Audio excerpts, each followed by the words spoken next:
Time to fly, baby boy. Come on, 83. Give me 83. Push 83. A little bit more. A little bit more. A little bit more. Ah. Let's go. 83 tapped. Ah. Let's go. Let's go. 83 tapped. Quick 2-minute, 3-minute trade. How many minutes was that actually? Damn, that was like 3 minutes. Let's go. Ladies and gentlemen, we present to you Yama Trades. No, let me stop playing. YouTube family, Trexo Army, what's up? What's up? Yama Trades back with a recap. Pretty successful morning. Took a few trades, 3 trades specifically. First trade hit my take profit. Second trade went against me. Third trade hit my take profit, and then I stopped after that. It wasn't.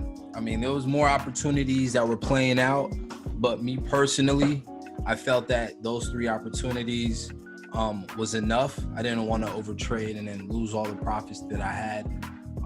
So as you can see from the thumbnail, I was able to extract about $1,000, just shy of $1,000 from the market. To me, which was great. It allows me to stay in the game a little bit longer, allows me to play in the game a little bit longer. And then I was also able to learn from some of the trades that I took today, right? So let's go ahead and, jump straight to it, see what actually took place. Everything that you see is just repetitiveness. It's just the same things over and over and over again. I'm starting to realize that now as I get deeper into trading, that, it's just rinse and repeating the same things over and over and over and over and over again. You see the same stuff on the market, you take the trade. If it hits your take profit, you get out and you go, right? You come back the next day, you see the setup, you take the trade. It hits your take profit, you get it and you go.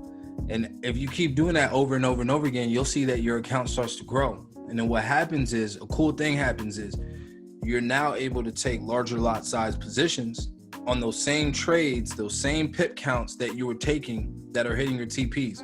So for me, I'm snagging 10 to 12, 15, sometimes 20 pips from the market, right? And I might put 10 lots on a trade, but guess what? Like, me doing that over time and allowing my account to grow, that 10 lot trade now becomes a 20 lot trade. So instead of me taking $1,000 from the market on a 10 lot trade for 10 pips, I'm taking $2,000 on a 10 lot trade, same 10 pips, right? Same setup, same thing that just played out over and over and over and over again. So what I want to show you guys is what I was looking at in the market, what was taking place, why I jumped in the trade, why the losing trade I had played out, and all of that. Okay, so here the only pair that I was trading was Gbpjpy. And I've been finding myself having a lot of success trading Gbpjpy. So, that term that they use, if it ain't broke, don't fix it. That's essentially what it is. Nothing's broke trading this pair, so I'm not changing anything. So here we have, on a 1 hour time frame, price was just pushing up. Now it's starting to range, right? It's in this little area here where it's ranging side by side, but we had price come down to the 50 moving average and then printed some wicks down at the 50, and then it started to push, right? Started to push upwards. So these wicks were getting higher around this region here. So it was letting me know that the bulls were in the market at this point in time.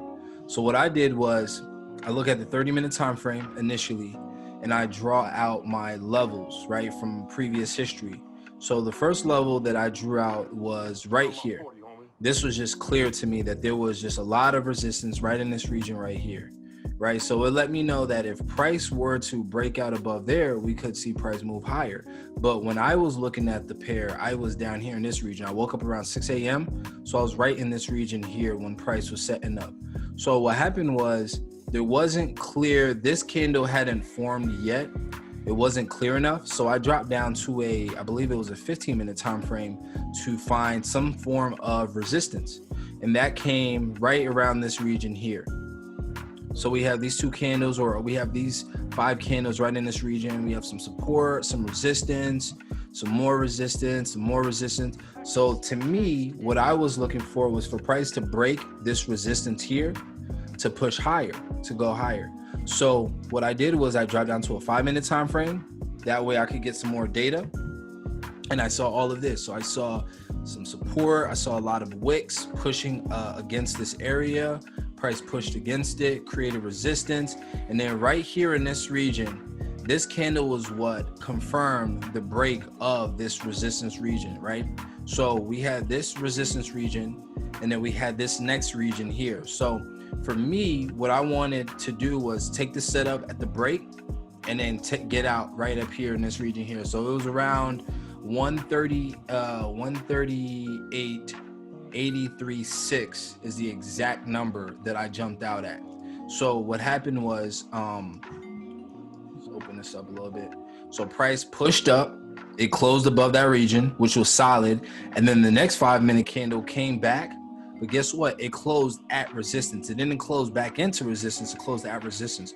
So this let me know that there were buyers stepping in the market. And then the next candle that broke this high here is where I took a market execution. So like an impulse buy, essentially, is what you want to call it.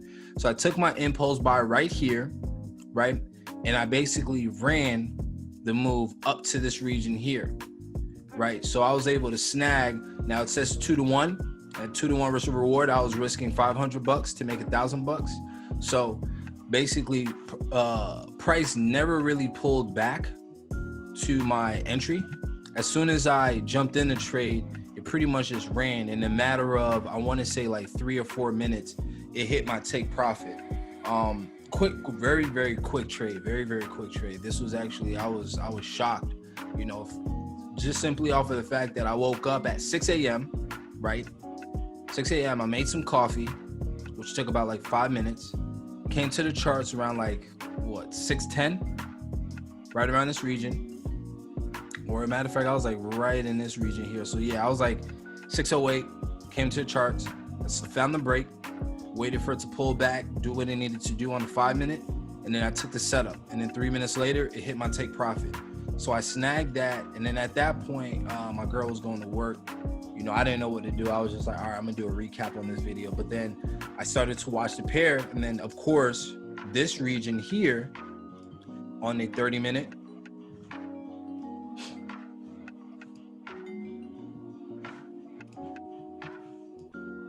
of course, was resistance, right? So it was another area that I was watching. Now, I did not take a setup here. I just solely watched this region to see what would happen. So for me, the next region was right in this zone here.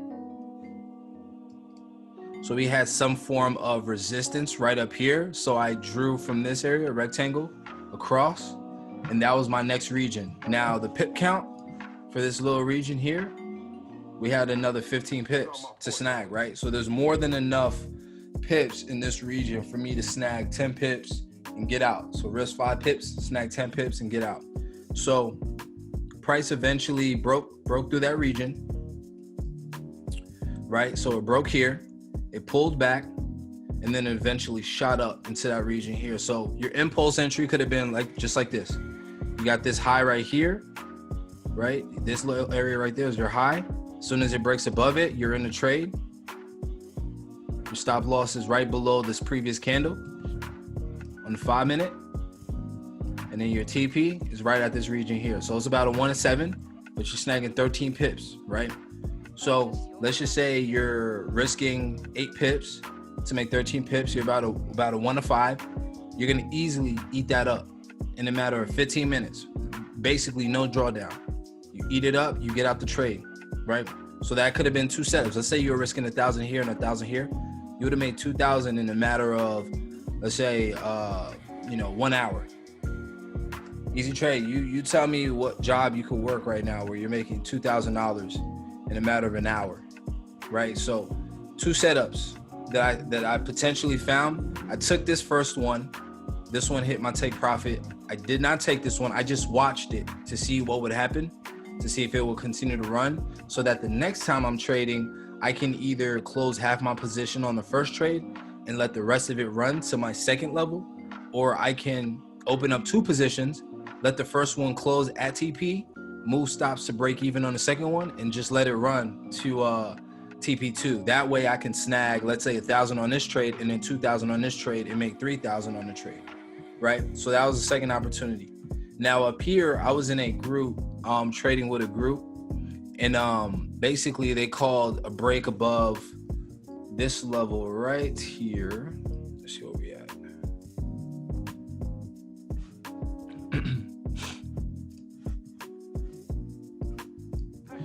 Yeah, so they found, all right, we formed resistance right in this region here on the 5-minute time frame.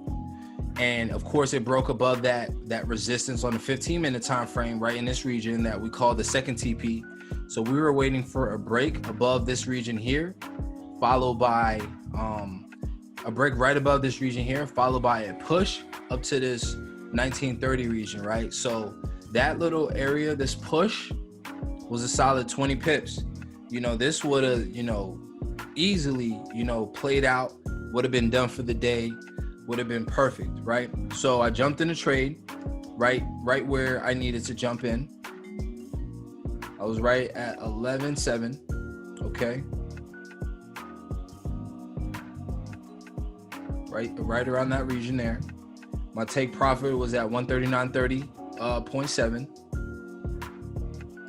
right?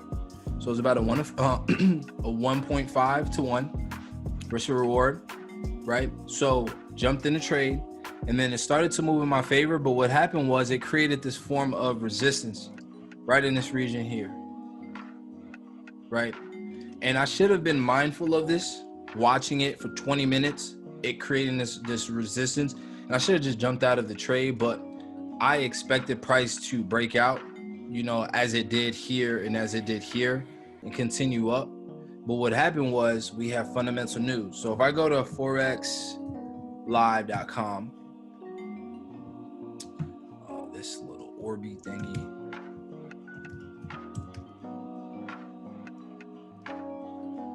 So if we go to forexlive.com, and then we go, let's see, GMT, let's see where we at. Tuesday.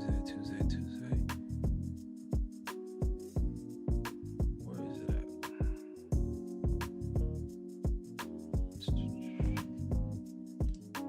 There's a lot of news today.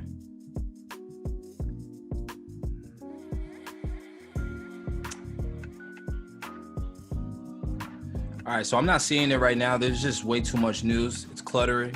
So what we're gonna do is we're gonna go to Forex Factory. Forex Factory had it up here. Here it is. Boom. So this article came out 2 times, right? It came out when I was in that trade early in the morning, and then it came out a second time, which caused a massive spike. Caused a very, very, very big spike right here. This massive spike, about 50 pips in this like 5-minute candle, right?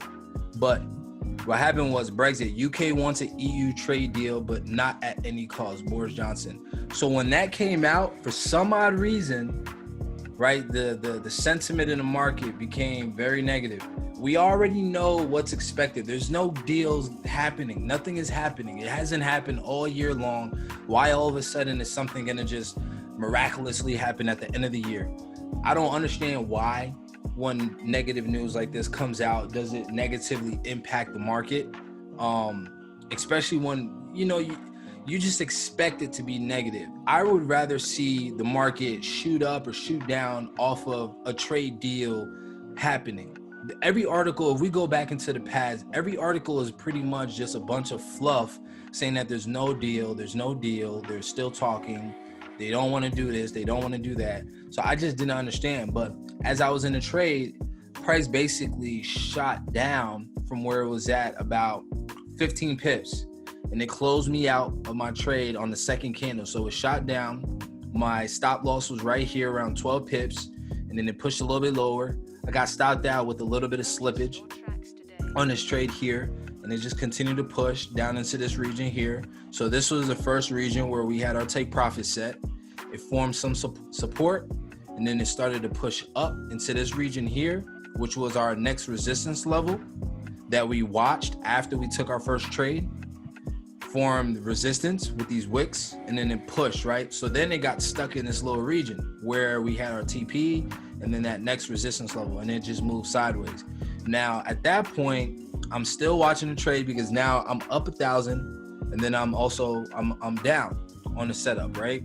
So in this trade here, I risked 1,000. So as I was up 1,000, I risked 1,000 to make about 1,500 on this trade.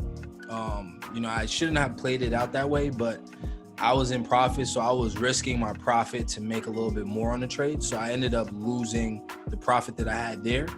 So right here in this region, we had support that was formed plus resistance.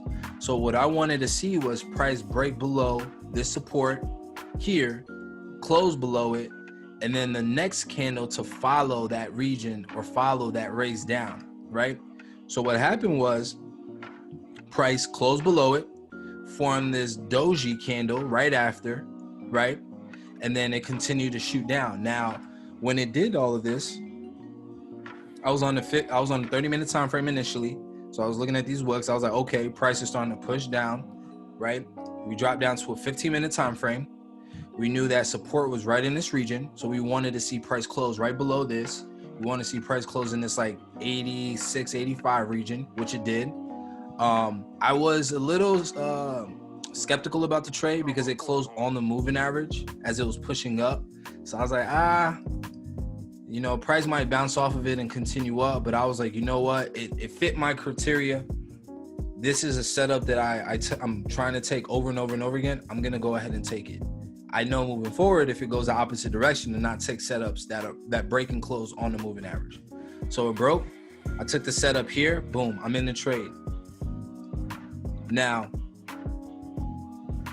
on the 5-minute time frame, we had the doji, like I mentioned before.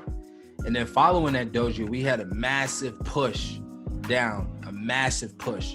This push was about 9-10 pips, right? So we got the push.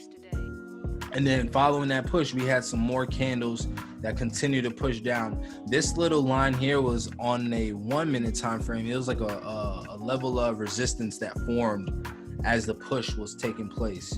So I saw right in this region, we had some support, broke through support, created resistance. So I just kind of drew it across to make sure that price wasn't following it. Now with this setup here, I could have ran it down to this region here, but for some odd reason I closed it early with about 12 pips of profit, right in this little region here. So I was able to win back the losses that I had from my second trade to end the day off in the green. And then shortly after that, of course, you know, I ran to this region here, which now I know moving forward to just let the trade run from region to region. And then it just consolidated and then it shot up the opposite direction. And then once it got to this region here, as you can see, this massive, you know, 53 pip move was because of this, this article that came out. Now, why didn't this article cause a spike from the initial drop, the one that I lost? I'm not sure, right? But just know that when Brexit news articles come out, you know, if you're in a trade, one or two things is either going to happen. Your TP is going to get smacked or your stop loss is going to get smacked. You know, at this point, we trade Gbpjpy. We, you know, trade it based off of technicals, but Brexit is like a fundamental indicator that, you know, we have no idea when they're going to drop news. We have no idea when Boris is going to say something. You know, it'll just come out and then the market just moves in whatever direction it wants to move. But this was just a trade recap on just the setups that I took today. You know, if I take any setups tomorrow, later on in the week, whether they're winning trades or not, you know, I'm going to go ahead and do recaps. If you guys like these type of videos, go ahead and like and subscribe to my channel.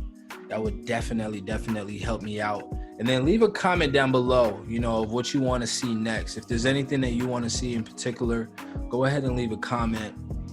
If there's anything specific that you guys want to see. But I appreciate you guys for tuning in, checking out this video, and we're out. Peace.